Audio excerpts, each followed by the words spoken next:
to go against this than what they had in game one. Very single target focus though, beyond, I mean, the Phoebus and Valentina. And we know the Jeet Kune Do can affect an area as well.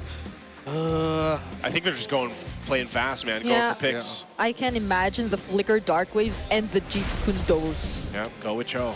Let's see.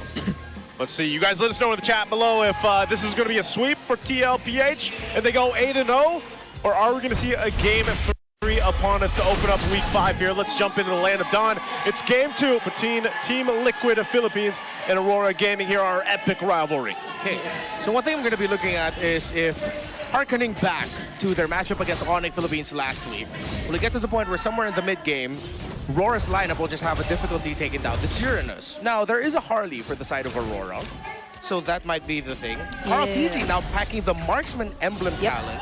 What's new about the Marksman emblem? Adaptive penetration. Now has adaptive penetration. It's doubled. Doubled from 5 to 10%. So what that means, ladies and gentlemen, if you've been watching for the past 4 weeks, it's not just going to be MP the King playing him. Yeah. So you're probably going to see it more. Okay. Oh, also, check out the lower thirds. Don't forget, MRS Season 15 semifinals, grand finals are coming. It starts tomorrow. I'll be there. So check it out. It wasn't Mrs. Yes, it's not Mrs. It's Magic Chess Rising. Who read it as Mrs.? Bring it on. No, I was no. Dude, what? Mrs. Season 5. Come check it out. Okay. I'll let them know. I'll give them the feedback. Rita. Good note there. No. Okay, going back to the game though. At least Aurora is being more careful now. They're playing it aggressive, but not in a sense that they're making mistakes. Yeah, they were poking down JP earlier. Carl is able to hit level 4 without an issue. So it's the High Loss and the Far Side just playing bodyguard for their side of the jungle. Now with Demon Kai level 4, SANJI and JP play a little bit back, and JP will be sticking close to this Far Side a lot because it's his quick momentary stun that could mess up Demon Kai's entry trying to pick off somebody. Yeah. I'm wondering how this matchup is too with Teddy on the Freya here against a carry. I mean, before that used to be the thing. If there's going to be a Freya on the other side, you have to get the carry. It's one of the best in terms of dealing with the Freya in lane. Yeah. Got a slight north though. Okay, but Aurora are in control of the turtle, at least for now. US stealing away the Mountain Shocker, gets to stun Carl TZ before he gets close, and that's the flicker from Edward to not let him get close. Edward might get traded out here though, still gets to use the Infernal Pursuit, and Liquid are not going to find any kill. JP might just be the only casualty here, but even he gets to walk away. Wow, very interesting. No one died there, but yeah, Turtle going to the hands of Aurora. Yeah, SANJI couldn't hit level 4 and could not join that fight. Oh, Light! Ooh! No one was there to protect him. That's first blood for Aurora. He showed his Cho. Showed his Cho. He got him. Yeah. Right as level 4 and the flicker. As I was saying earlier, SANJI was blocked off by Light, and SANJI, I think he decided to just stick around, see if he could get a bit more minions or focus onto Yue, and he paid for it. Oh. Deadly Magic. JP not looking good here. That's another kill over to Aurora. Demon Kite might not want to go for the kill. Carl TZ. Okay, 2-0 for Aurora. Much better start for Aurora. This is exactly what the lineup needs to be able to do, and they're executing it on point. Even so, like you just saw, utilizing the light here to go ahead and stop people from getting away once the Deadly Magic used to allow yourself to get some more damage off on those targets with Deadly Magic actually works really great for pick-off potential. So we'll have to keep an eye on Light to see where he goes, and this is much different of a game for him himself than the 0-6 we saw in game 1 for him and with the Hylos. Yeah, now the problem for Liquid is with how well Light and Yue are controlling JP and SANJI's rotations, Teddy is not getting enough help, and he is clearly struggling up against Dominkite's carry. Yeah. And because of frequently JP and SANJI not being able to see Light or Yue, they're playing a lot of, spending a lot of time in the bushes, then Teddy has to play back, meaning that there's a chance that he gets frozen out by Dominkite in terms of the gold cards. Yeah, because I think Light has more room to just leave Yue in mid rather than JP can leave SANJI in mid, because the one time he did, it was a kill, it was a pick-off by Aurora, and that was right after the turtle, or a few seconds after the turtle, which we are about to see right now.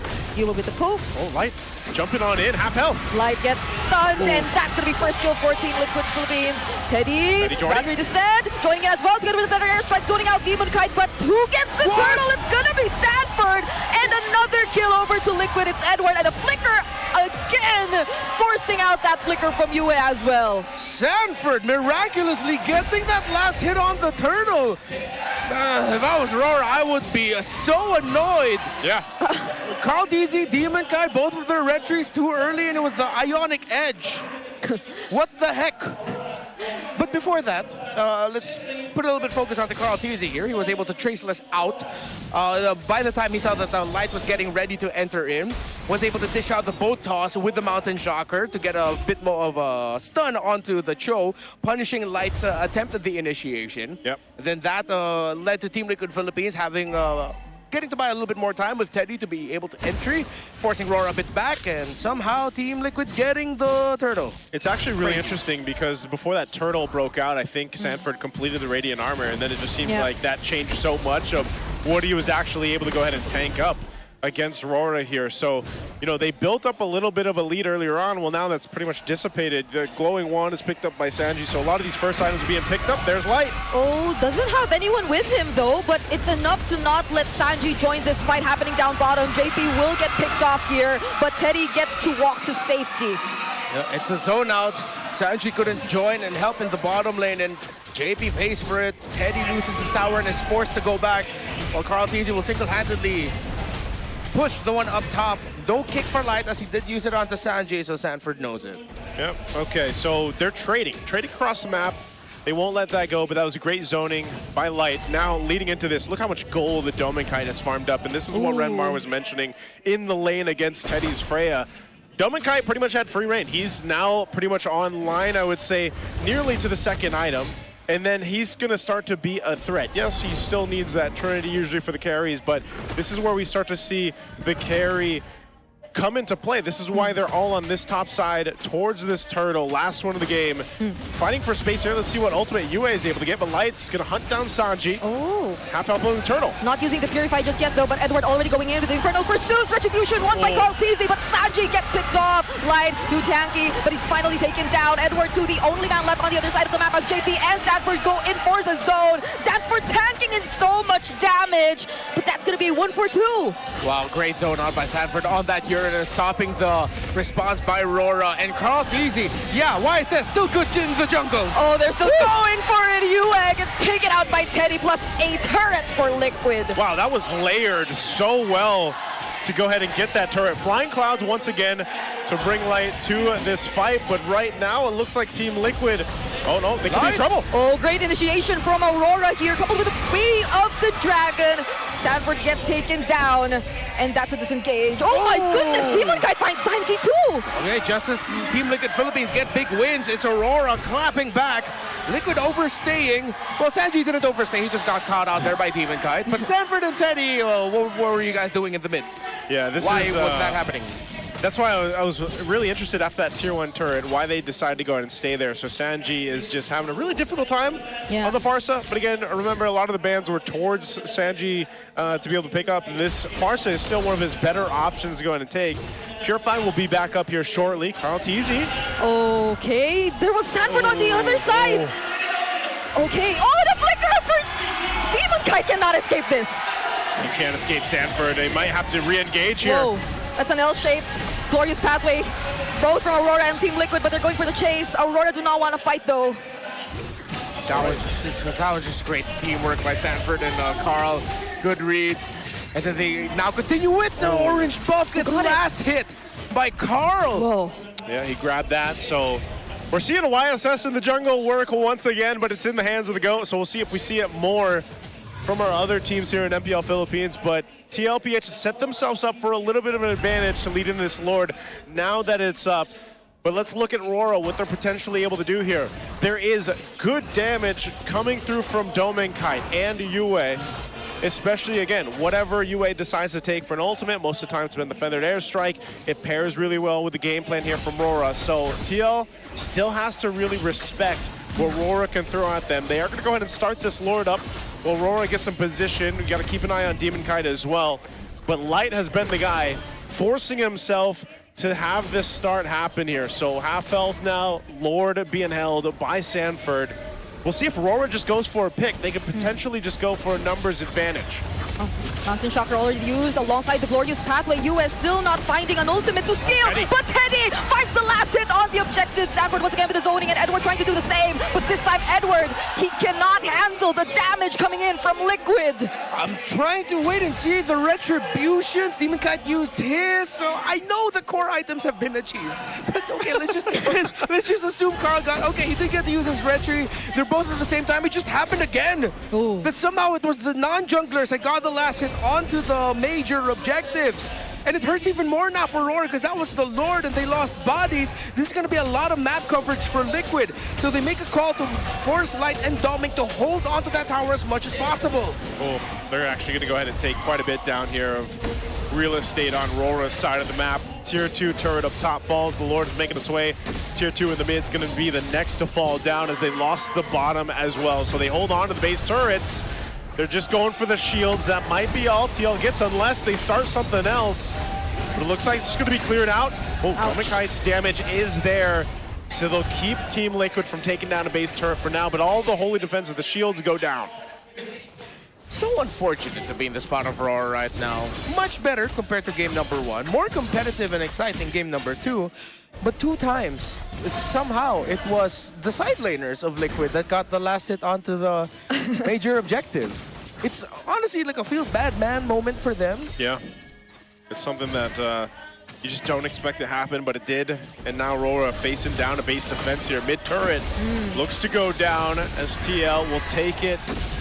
And do they disengage? I don't think they want to put any more pressure on the base of Aurora here. It was a great feathered airstrike from Yue, but it was not enough to really push Liquid out of that. They really wanted to take down that mid-base turret. Though we did get to see how slowly Dominic was also getting that damage. We take a look at his items right now. He's already completed the Trinity, but he's still trailing behind Teddy in terms of damage. Yeah. Oh no, Glorious Pathway dropped down again just to fight for this orange buff, and it is going to be taken from Demon Kite. I don't know how many buffs Demon Kite has had taken from him at this point, man. TLPH just knows how to go ahead and keep constant pressure on resources. Yeah, I actually know how much. How many? Not a lot. Not a lot. That's about as pinpoint as I was looking for, man. I got you. All right, gold distribution as well. Look at this between the XP laners. Not too much, but look at I mean, I guess the effect that Sanford has been able to have, other than just getting a Lord too. It's just him being more of the front line, the bulwark that he has to be for this lineup for Team Liquid. Edward can do the same on a Phobius, but whoa, it's just Lord. It's pretty difficult, man. And Yue, I feel like himself has been having a really tough time just trying to get into position, getting the ultimates that he's wanted. Yep. Aurora trying to contest this will be desperate, but let's see. Oh no, YNT's got to get out of there. They probably could not go for this anymore. Look at that. Even just the Glorious Pathway already denied them of an entry. Slows them down enough. You know, it's just, I would say that was almost better that they didn't actually push through with that, because that's what we were saying in the previous game. So I think Aurora is better off going ahead and just defending the base, keeping it together. We'll see. They should be able to clear things out, I would say. And I don't know if this is one of those things that will be solved with Dominic once he picks up another item or two. Maybe even the Malefic Gun we usually see with the carries. But I just feel like he can't get into the range he's looking for these fights. And you know, they're just not able to collapse. If Light's able to get a kickoff here, maybe it helps them stay in this game. We'll see. Lord's makes his way to the base. Oh my goodness, Yue already very low. Light trying to look for a kick. He does fight Carl though, but not in the angle that you want. And now he gets punished. Lord within the base. Liquid have already access, and they are not going to prolong this anymore. It's a sweep by the Cavalry in their rematch against Aurora. Undefeated. That's why they call them undisputed. They're racking up